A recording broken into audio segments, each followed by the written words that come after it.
Hey, what's going on, everyone? My name is Matt Jarbo. This is Three Buck Theater. And one of the things I don't feel we get enough of these days is adult themed animation. We get a lot more of it now than we ever did before. We still have South Park now rocking over 20 years. F is for Family on Netflix, BoJack Horseman, Big Mouth on Netflix. Kind of see the theme here.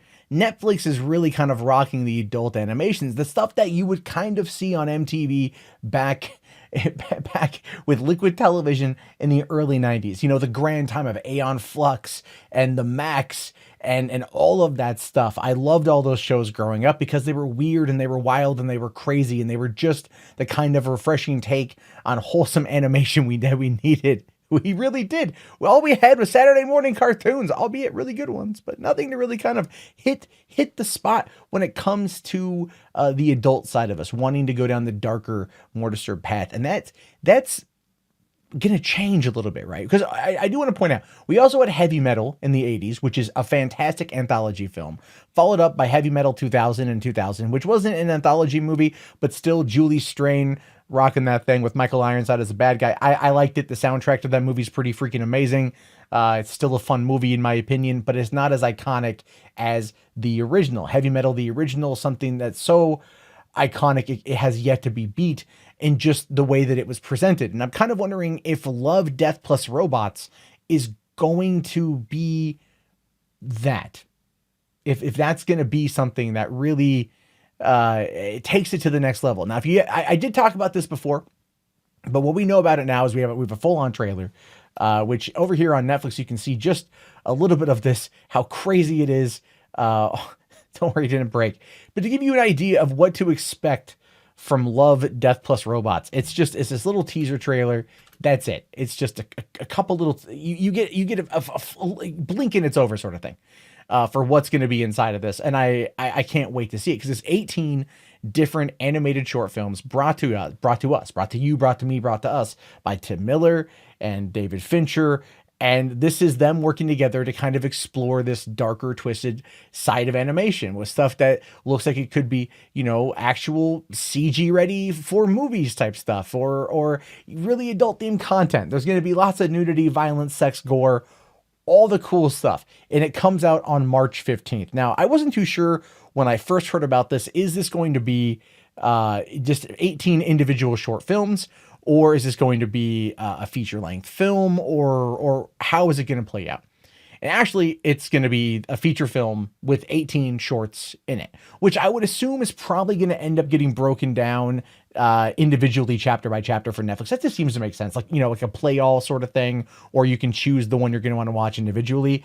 That just, to me, seems to make the most amount of sense just going into it. But again, we don't quite know all the details. We don't know how long the overall project's going to be, but it looks freaking cool, man. Like, I'm looking at this thing going, where have you been all my life? Because I like when filmmakers get the opportunity to kind of dive into these weird art projects, these weird cartoon projects, right? Look at like Neil Blomkamp, for example.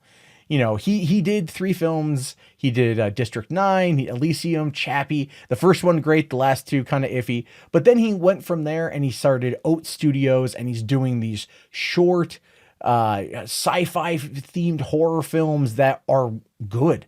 Like, they're good. They're great. He just directed the live action story trailer for Anthem that dropped today, which looked pretty freaking amazing as well.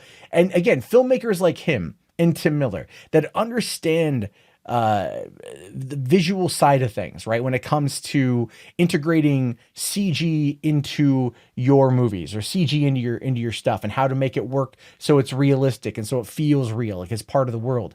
Tim Miller did that with Deadpool, and he learned a lot of that by owning his own VFX company that worked on a lot of other projects. David Fincher, if you go and you look at the CG work in Zodiac, and how they actually added CG into Zodiac, I'm sure, as well as Mindhunters and even the Social Network, right? All of those projects he does where there's subtle CG usage, but it feels real enough because of the way that it's used. It's meant to be more of a garnish, not the full dish. So these two guys, Miller and Fincher, understand visual animation. They understand how to tell a story with this type of visual animation, and they know how to manipulate it in a way that's going to be good.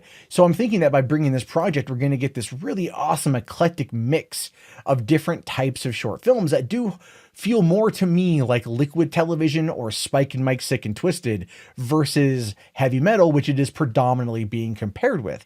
Again, I would look at it more, if you've never seen Heavy Metal, go watch Heavy Metal. If you've never seen like Liquid Television, you can find a little bit here on YouTube. Check that out. You can also look up Spike and Mike stuff and see the different types of animation that goes into that. Granted, those are predominantly crude, not only in artistic style, but also subject matter. But you get an idea for the type of demented and twisted humor that comes out of cartoons and why a lot of people are just intrinsically drawn to it. So by having Neflix come out and really just give us this anthology, I think is going to, again, further push the boundaries for what could be seen as mainstream adult themed cartoons. And I'm looking forward to it. You know what I mean? I'm really looking forward to that. I would love to see more out of that world. We've gotten it a couple times. It's been good, but they've never gone the full Monty, so to speak. And this kind of feels like they're going the full Monty. So, I'm excited. But anyway, you guys leave your thoughts, your opinions. Does this look cool? Does it look like something you want to see, not want to see? Let me know down in the comments below. If you made it this far, go ahead and type in animation in the chat so I know. Also, leave it a thumbs up while you're at it, and I'll talk to you guys later. Have yourself a great day, and peace out. Hey, thank you so much for watching the video. I greatly appreciate it. While you're here, feel free to check out that subscribe button. You know, help with the channel out. Or you can watch any of the newest videos and make sure that you're caught up to date with what's going on in Hollywood and entertainment. So that way, when you're at work tomorrow, you can wow your friends with the information you learned from watching these videos. That's right. I said it. Subscribe.